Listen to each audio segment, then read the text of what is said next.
Welcome back to One Piece Grand Battle, and today we're going to be starting the Zolo playthrough. After we get past this bit here. One Piece. The demo screen. Yeah, I already know the name of the game. Yeah, I don't mind the chibi look. I mean, it's not chibi exactly, but it's more Highlight feel, yeah. It is. Yeah. It is leaning more towards the chibi variant. Like it's weird with the perspectives at times. I can definitely see this style was common during Oh, the no, PSP era. Swordsman who wields 3 swords at once, aims to become one of the world's greatest swordsmen. He was widely feared as a bounty hunter, but he becomes a pirate himself after recognizing a kinship with Luffy. He never stops training and is willing to risk his life in battle. When he was young, he made a promise to become the greatest swordsman in the world. So Zolo continues to swing his blade until he attains that title. And, okay, one other thing for kids change was how that promise of his came to be. In the original version, he strikes up a friendship of sorts with someone named Karina. Childhood friend and everything. Yeah, but and they make that promise to each other. But she died after falling down the stairs off screen. Yeah. Mm-hmm. What are you talking about? However, in the 4Kids version, in an attempt to try and tone things down, they actually made it even more horrifying, in my opinion. Off screen, they had like a bunch of bullies beat her up to the point where she's crippled. You don't know what you're talking about. Yeah, that was their attempt to soften things. Well, It's a shame because Zoro is probably one of the more all the Straw Hat Pirates, when you really get down to it, have incredibly tragic backstories when you get down to it to them. But Zoro is kind of an interesting case because he's the first one who actually joins Ruffy and he's and he's mad quest essentially. For no real reason other than to just, being a good companion, good sports, and you think it would be just a case of, he eventually gets bored and everything, but despite his serious behavior, he always sticks around and remains loyal to the crew. It's actually very impressive, despite the fact that your character is both this simple and yet this consistent at the same time. Yeah, you can summon the friends of a particular character as NPC fighters to help you out. It costs you one of those 2 green points, but yeah. Also, Zoro has the gimmick of being incredibly expert at sword fighting, even if he's constantly getting better, and he has still limitations.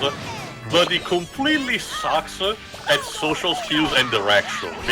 It's kind of a bit of a samurai stereotype when they went through with him here, but the gimmick is that as soon as we get to a new island, if no one is checking on him, he will just wander off pretending that he was going through the right direction. Mind you, despite being treated for comedy, he barely loses his composure for this, so that's the entire joke. That's the funny thing about, from what I've seen, sword characters in this series. You're really good at swords, but as a trade-off, you end up losing something else. Like Tashigi, for example, she's also really good with swords, but she's clumsy as fuck. I can tell you these Dwibs, I don't know at what point you are with the story, if you're still checking out or anything. She actually does improve on that front later on. If there's one thing that Ichiro Oda is actually good at, is actually character progression and not forgetting anyone down the line. So, even the most weird comic relief that you might have seen, in like a couple of panels in an early story arc, that one still gets some kind of character development as the story goes on. That's also what helps this franchise to be this endearing, because it's such an organic world where you feel for everything and everyone that's in it, rather than just forgetting people down the line, especially because it's a story that spans through the entire world physically and for a lot of time both in universe and out, because this manga has been going on for like 20 plus years at this point, so. And I like something like JoJo, it's not like it's divided in part, separated, with a new set of characters and everything. No, it's still a continuous story that's going on to this day through a complete journey. So you kind of need to have that, and yet Ichiro Oda is managing to pulling that out still effectively.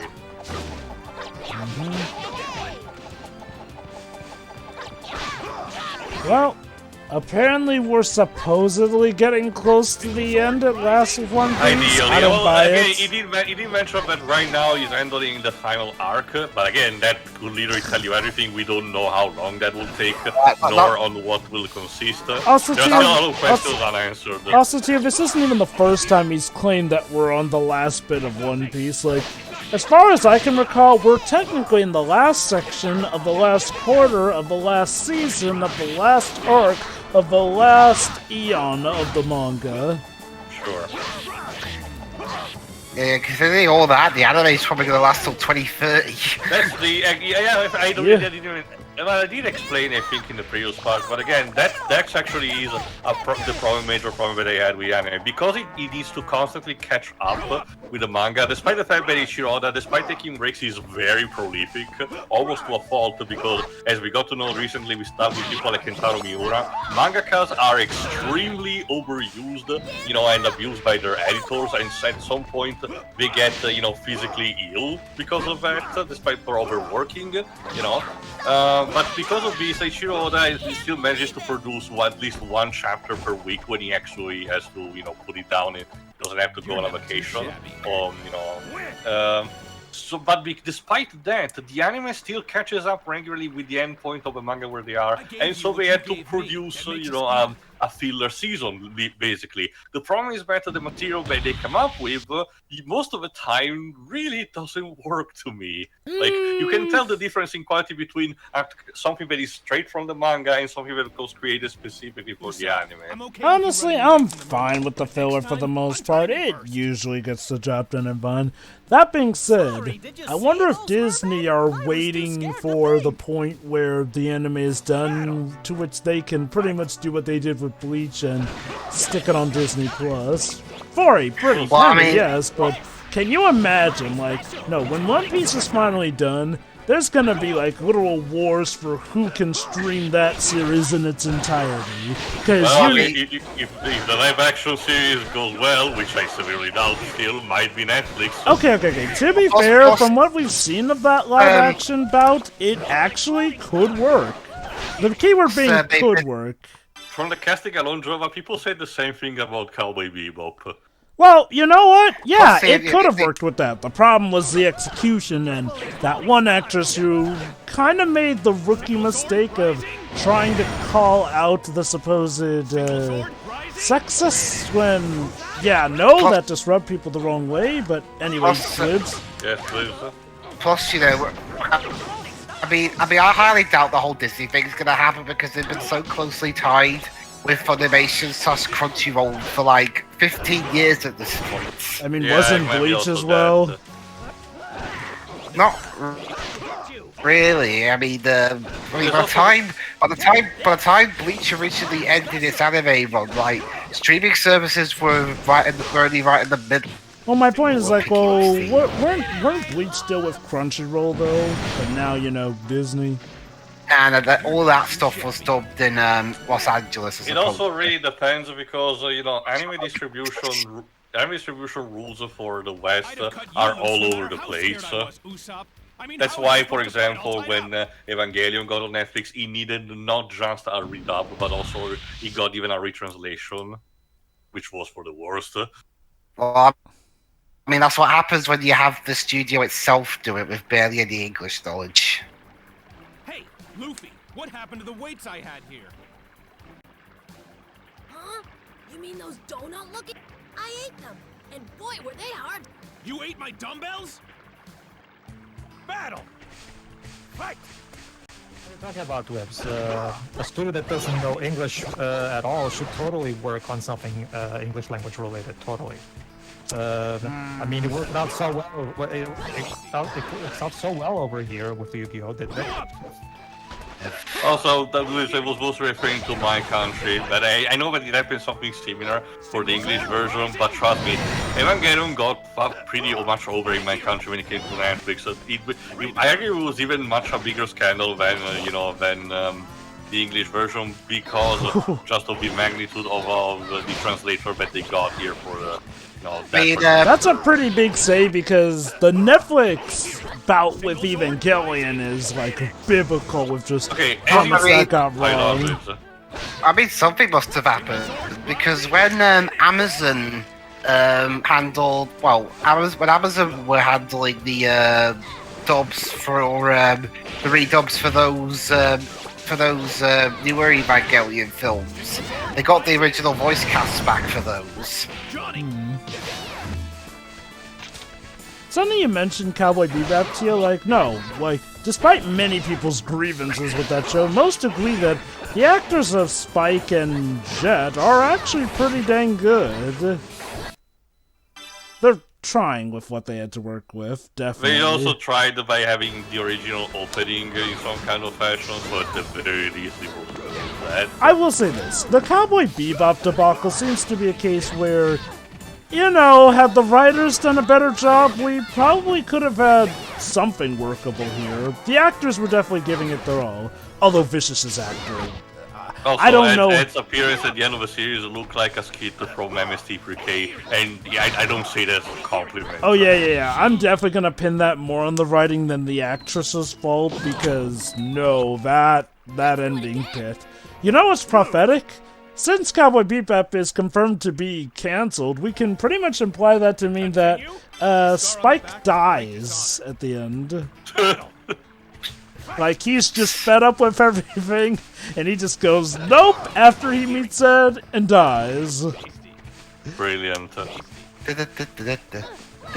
Okay, I'm curious though, Tio, do you think maybe they could have improved things with a season 2, even with the big change they made at the Greenbird scene? Honestly, no, not really. Like, it was a case of if they left it a bit more open instead of wanting to have the cake and eat it too, I guess you could argue there might have been potential for doing it, but no. Okay. It was pretty much clear that season 2 was gonna, despite, you know, having stuff like Ed, it was gonna go through a complete different original direction, and at that point it was pretty much clear that whatever original material, you know, the creators had in mind probably wouldn't have been that good. Okay. And I guess the higher-ups in Netflix felt the same. So just so I'm on board here, who else here has seen Cowboy Bebop? I know Tio has, but Dwibs, have you? I've seen the anime. Oh, good, you have. Okay, good. So I can say this. So, what did you guys think when they made Spike's girlfriend the bad guy? Again, I said the anime, not the Netflix show. Well, you do know, Dwibs, how important it is Spike's backstory in relation to both his girlfriend and his arch nemesis. Yeah, basically, in the live-action version, the twist by the end, by, you know, what's supposed to be their take on the Greenbird scene, is that while Spike manages, actually it's Spike's girlfriend who sneaks up on Vicious, which allows, you know, for Vicious to be defeated. Instead of Vicious throwing Spike out the window, it's that spiel of his girlfriend who reveals that she's now gonna be the big bad of the series. Yeah, nobody really liked that. Did they give an explanation? Did they give an explanation For why she's evil? Yeah. Oh, because, you know, Spike supposedly failed to save her from that relationship with Vicious, yada yada yada. Like, okay.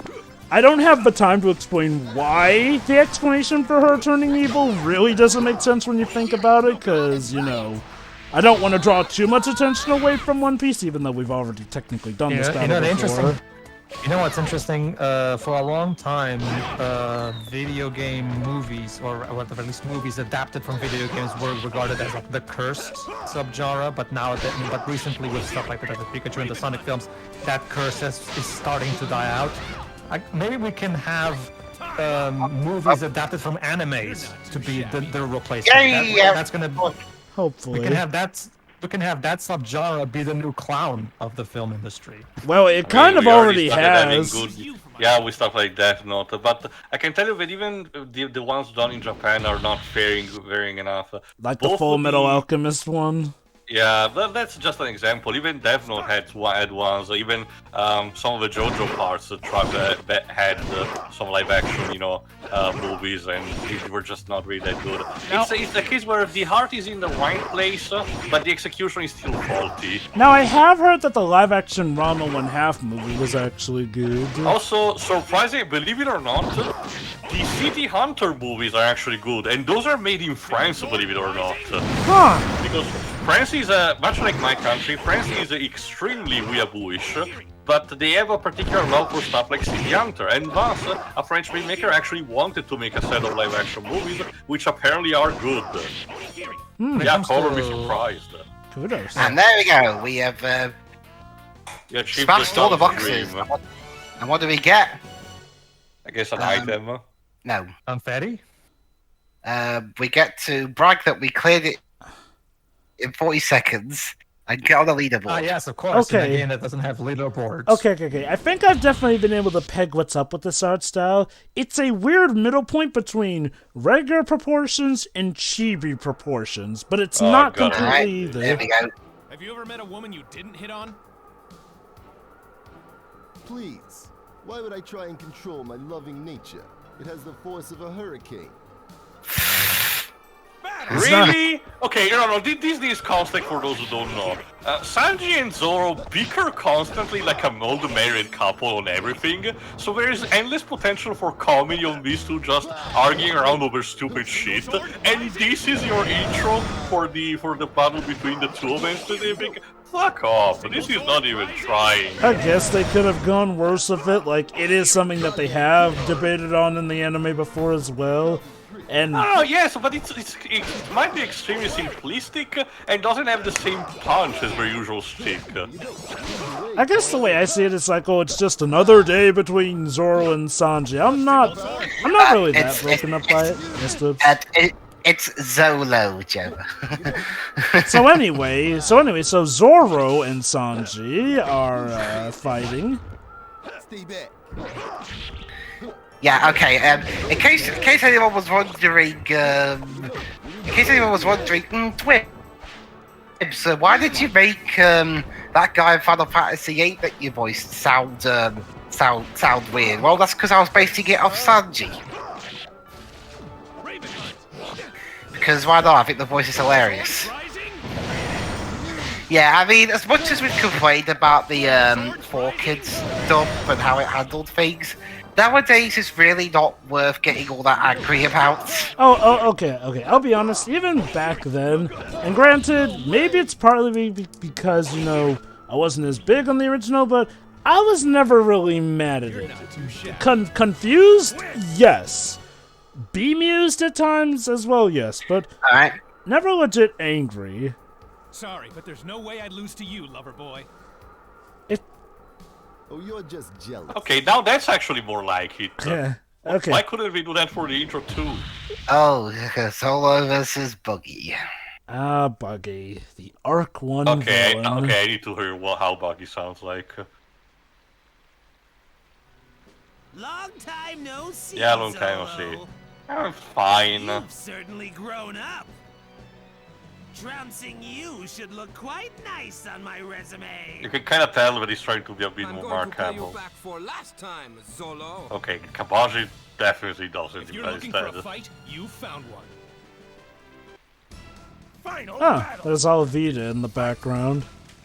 Or Yeah. the stage hazard.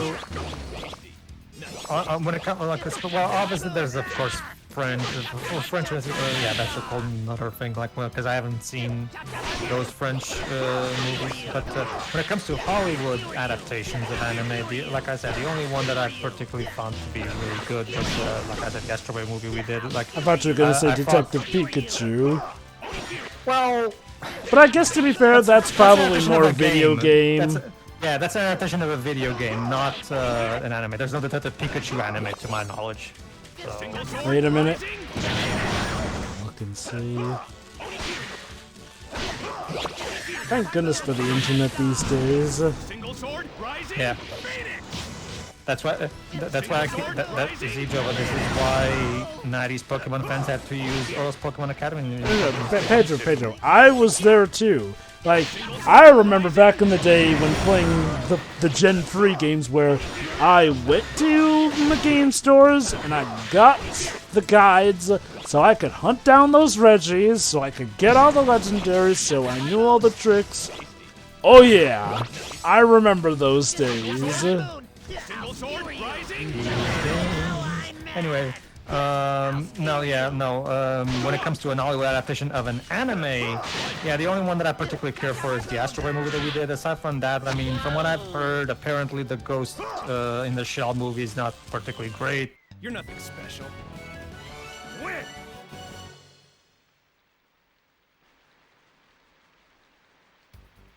Talking tough and acting tough are two very different things. I won't stop here. I'll keep going and never lose.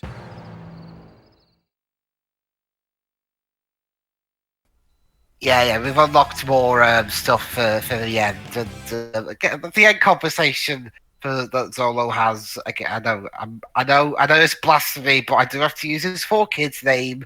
So join us next time for the next member of the Straw Hat gang that we use. See ya. Yeah. Yeah.